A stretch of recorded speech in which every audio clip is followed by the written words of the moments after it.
రాష్ట్ర రాజధాని హైదరాబాద్కి 100 కిలోమీటర్ల దూరంలో ఉన్న ఆ ఊళ్ళో జీవం ఉట్టిపడే ఏ కార్యక్రమమూ జరగదు. కారణం ఫ్లోరోసిస్. గ్రామ ప్రజల్ని నిర్వీర్యుల్ని చేస్తున్న భయంకర వ్యాధి. ఫ్లోరోసిస్ ప్రాణాంతక వ్యాధి. మానవ జీవనానికి శాపంగా పరిణమించిన ఈ వ్యాధిని మొట్టమొదటిసారిగా 1932లో మద్రాసులో కనుక్కున్నారు. ఆ తర్వాత ఈ వ్యాధి విషఛాయలు భారతదేశంలోని మిగతా ప్రాంతాలతో పాటు ఆంధ్రప్రదేశ్ మీద కూడా కమ్ముకున్నట్లు కనుగొన్నారు.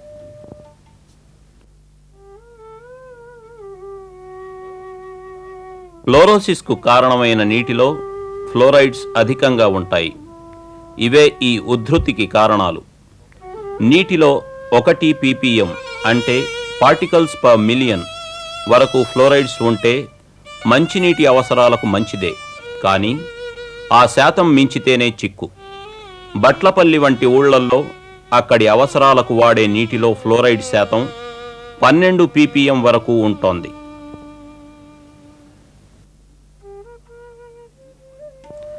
నీరు మనిషి ప్రాణదాహాన్ని తీరుస్తుంది. ఆ దప్పికను తీర్చుకునేందుకు దోసిలి పట్టిన మనిషిని ఆ నీటిలోని ఫ్లోరైడ్ నేరుగా అతడి శరీరంలోని ఎముకల వ్యవస్థపైకి దాడి చేస్తుంది. ఫలితంగా మనిషి ఫ్లోరోసిస్ వ్యాధికి గురవుతాడు. కానీ చేసేదేం లేదు. బట్లపల్లి లాంటి గ్రామాల్లో నిత్యావసరాలకు, మంచినీటి అవసరాలకు ఫ్లోరైడ్ ఉన్న నీరు తప్పించి మరో దారి లేదు.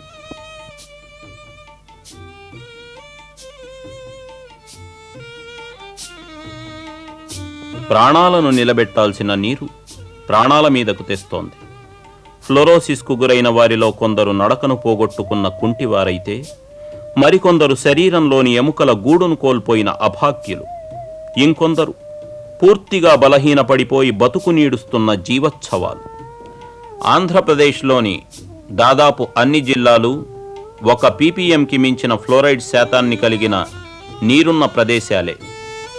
నల్గొండ, ప్రకాశం, గుంటూరు, అనంతపూర్ జిల్లాలు ఈ వ్యాధికి తీవ్రంగా దెబ్బతిన్నవైతే కడప, కర్నూలు, హైదరాబాద్, కరీంనగర్, మహబూబ్ నగర్, నెల్లూరు, విశాఖపట్నం, వరంగల్ జిల్లాల్లో ఈ వ్యాధి విషమించిన స్థాయిలో ఉంది. ఫ్లోరోసిస్ వ్యాధి సోకిన లక్షణాలు మొదట నోటిలో దంతాల మీద కనిపిస్తాయి. ఈ వ్యాధి సోకడంతోటే దంతాలు రంగును కోల్పోయి బలహీనపడి పొడిగా రాలిపోతాయి. మా ఊరు గిట్లా అయిపోయే, ఎట్లా మన బతుకుదేరు, నీళ్లు మంచిగా లేవాయే, ఎవరు మనకు నీళ్లు మంచివి ఇస్తలేరు. మనం ఎట్లా బతుకుదాం? 30 ఏళ్ళకే చచ్చిపోతున్నాం. 30 ఏళ్ళకే ముసలోళ్ళు అయిపోతుర్రు. ఎంత వయసు కానీ ఏ ఊళ్ళోనైనా కానీ 50 ఏళ్ళ దాకా వయసు మీద ఉంటారు. కానీ ఈ ఊళ్ళో 30 ఏళ్ళకే ముసలోళ్ళు లేక కొడతారు సార్. ఆడోళ్ళు అయినా అంతే, మగోళ్ళు అయినా అంతే. మరి ఎవరికి పిల్లని ఇచ్చేటోళ్ళు ఇచ్చేటోళ్ళు ఇంకా ఆ ఊరికి దగ్గోని, వాళ్ళకి దగ్గోని ఇస్తాడు. ఫ్లోరోసిస్ సోకిన వారి శరీరంలోని ఎముకల వ్యవస్థ శిథిలమవడంతో రోగి కూర్చోవడం కానీ, కనీసం తన కాళ్లను వంచడం కానీ చేయలేడు. మనం ఇప్పుడు ఇక్కడ చూస్తున్న ఎక్స్రే ఫిలిమ్స్ ఒక 30 సంవత్సరాల ఫ్లోరోసిస్ పీడిత వ్యక్తి యొక్క ఫోటోగ్రాఫ్స్ మనం ఇక్కడ చూస్తూ ఉన్నాం.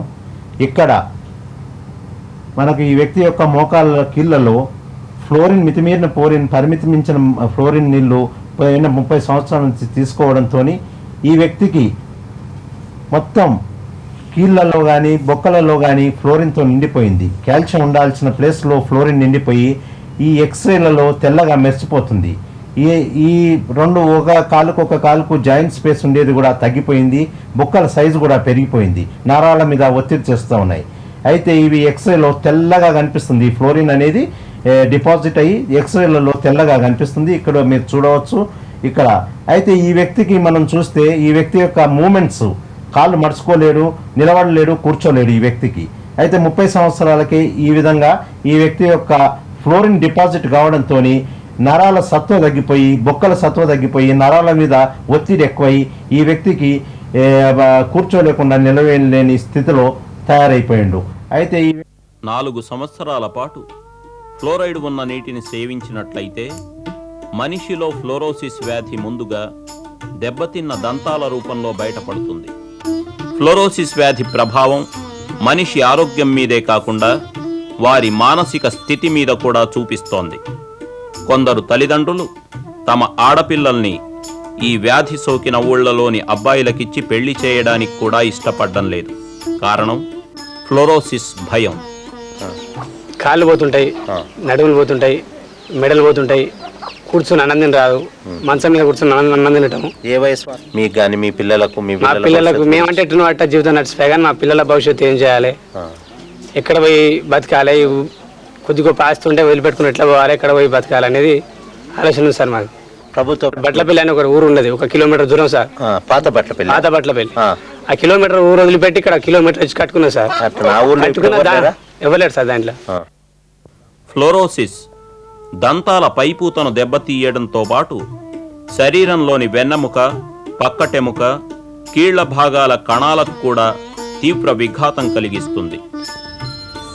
ఇది ఫ్లోరిన్ ఎఫెక్టెడ్ పేషెంట్ యొక్క వెన్నుపూస ఎక్స్రే. దీంట్లో ఈ పేషెంట్ యొక్క వెన్నుబొక్కలలో మొత్తం ఫ్లోరిన్తో నిండిపోయి ఈ పేషెంట్ వెన్నుబొక్క యొక్క వెన్నుపూసల యొక్క పరిణామం పెరిగి అక్కడి నుంచి పోయే ముఖ్యమైన నరాల మీద ఒత్తిడి చేసి పక్షవాతానికి కూడా గురి చేసిన కేసు ఇది. ఇక్కడ మనం ముఖ్యంగా చూసేది ఫ్లోరిన్ పూర్తిగా నిండిపోయి మెరిసిపోతూ బొక్క పరిణామం కూడా పెరిగి వెన్నుపూస యొక్క పరిణామం పెరిగి ఈ పేషెంట్ వంగలేకపోతున్నాడు, ఒకసారిగా కూర్చోలేకపోతున్నాడు. తర్వాత ఈ పేషెంట్ యొక్క నరాల మీద కూడా ఒత్తిడి ఎక్కువయి పేషెంట్ శారీరక పరిస్థితి కూడా పూర్తిగా అధ్వానంగా తయారైన పేషెంట్ యొక్క ఈ వెన్నుపూస బొక్కలు. అయితే ఫ్లోరోసిస్ ముఖ్యంగా పేదవారి పాలిట ఓ శాపంగా మారింది. దీని బారిన పడ్డవారు దిక్కుతోచని పరిస్థితుల్లో పడుతున్నారు. ముందు జాగ్రత్తే కాని సోకిన తర్వాత నివారణకు వీలు కాని ఈ వ్యాధి నుంచి బయటపడ్డానికి కొందరు వేలకు వేలు ఖర్చు చేశారు, చేస్తున్నారు. అయినా ఫలితం శూన్యం. అందుకే ఈ వ్యాధి బారిన పడకుండా ఉండడానికి ముందు జాగ్రత్తలు ఎంతో అవసరం.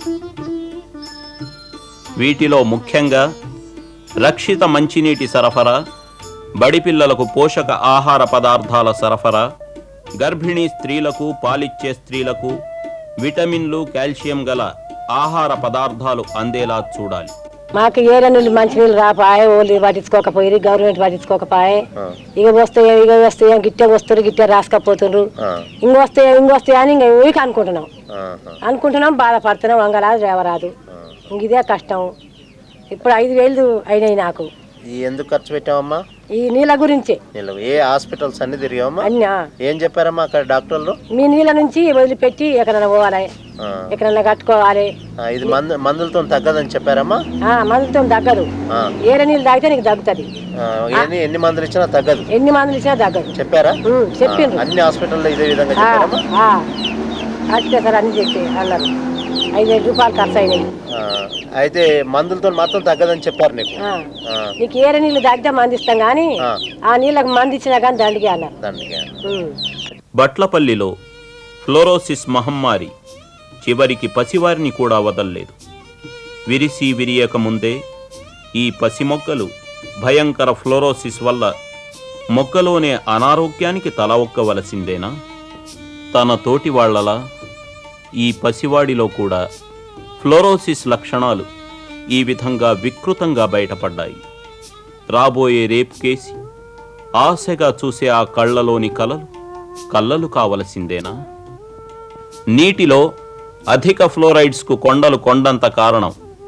కొండల అంతర్భాగాల్లోని ఫ్లోరైడ్ భూగర్భ జలాల్లోకి ప్రవేశించి ఆ నీటిని వాడే వారి జీవితాల పాలిట మృత్యువుగా పరిణమిస్తోంది.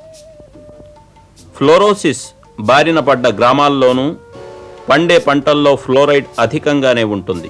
పోతే అధిక ఫ్లోరైడ్ ఉన్న నీటిని సేవించడంలో ఉన్నంత ప్రమాదం ఆ నీటితో పండిన ఆహార పదార్థాలను స్వీకరించడంలో ఉండదు. అయితే దాని ప్రభావాన్ని ఏమాత్రం తీసివేయలేం. ఈరోజు కాకుంటే రేపు తల్లి ప్రేమలో విరబూసే పసినవ్వుల్ని వసివాడేట్లు చేస్తాయవి. హెచ్చు ఫ్లోరైడ్స్ నీటి ద్వారానే శరీరంలోకి చేరినా ఆహారం ద్వారా వెళ్లే అధిక ఫ్లోరైడ్స్ కూడా శరీరానికి ఎంతో కొంత హాని చేస్తాయి. పేదరికం వల్లే వీరు కష్టమైన పనులకు నడుం వంచుతున్నారని, ఆ కష్టం కారణంగానే గత్యంతరం లేని పరిస్థితుల్లో ఫ్లోరైడ్ అధికంగా ఉన్న నీటిని అవసరాలకు వాడుకుంటున్నారని, అందువల్లే వారు ఫ్లోరోసిస్కు గురై కుప్పకూలిపోతున్నారని మనం గమనించాలి. ఈ వాస్తవాన్ని గమనించి ఆచరణలో చర్యలను చేపట్టడం మీదే భవిష్యత్ గమనం ఆధారపడి ఉంటుంది.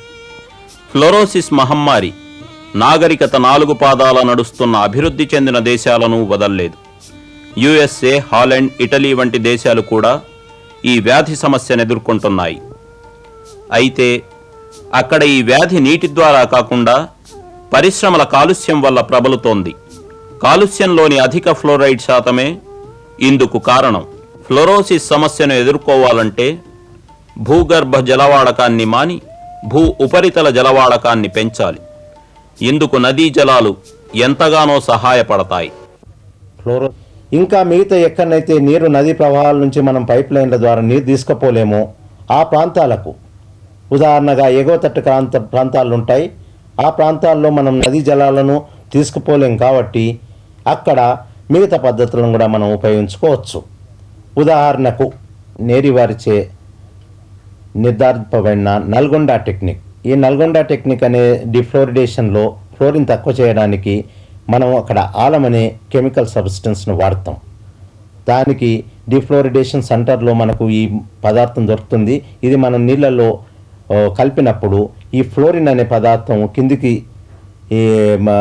మట్టిగట్టి మీది నీళ్ళు మనం వేడి చేసుకొని తాగితే కొంతవరకు ఫ్లోరిన్ నీటిలో తక్కువగా ఉంటుందని ఉదాహరణ ద్వారా తెలిసింది. నల్గొండలో ఇది ప్రయోగాత్మకంగా చేశారు. కొన్ని ఫ్లోరిన్ నియంత్రణ కేంద్రాలు కూడా స్థాపించడం జరిగింది. ఈ విధంగా మనం ఎక్కడైతే నదీ జలాల నీళ్లు రాలేకపోతావో అక్కడ మనం ఈ టెక్నిక్ వాడుకోవచ్చని నిరూపించబడింది. ఇంకో పద్ధతి ఈ మధ్యనే ప్రజాబాహుల్యంలో బాగా ప్రాచుర్యంలోకి వస్తుంది.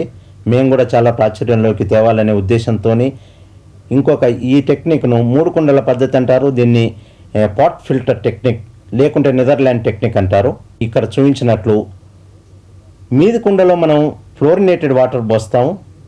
మధ్య కుండలో ఒక 3 భాగాలుగా మీది భాగంలో కట్టెబొగ్గు, రెండో భాగంలో బోనాష్, మూడో భాగంలో ట్రైకాల్షియం ఫాస్ఫేట్ అనే కెమికల్ను పెట్టుకొని మనము ఫ్లోరిన్ ఎక్కువగా ఉన్న నీటిని మీది కుండలో పోస్తే రెండో కుండలోకి వచ్చి ఈ పదార్థాల ద్వారా వడబోత జరిగి కింద ఉన్న కుండలోకి ఫ్లోరిన్ తక్కువగా ఉన్న నీరు కింది కుండలోకి వస్తుంది. ముందు జాగ్రత్త చర్యలను యుద్ధ ప్రాతిపదిక మీద చేపట్టకపోయినట్లయితే ఫ్లోరోసిస్కు గురైన ఈ చిన్నారి వర్తమానం దేశాన్ని క్షమించదు సరికదా, భవిష్యత్తును శపించి తీరుతుంది. మంచినీరనే కనీస ప్రాథమిక హక్కును కాలరాచినందుకు కన్నీటి బొట్లే మిగులుతాయి. చాలా తక్కువ ఖర్చుతో కూడుకున్న ముందు జాగ్రత్త చర్యలను సత్వరం చేపట్టిన నాడే ఫ్లోరైడ్ నీటి కాటుకు గురైన పసివాడి కన్నీటిని ఆనంద భాష్పాల్లోకి మార్చగలం.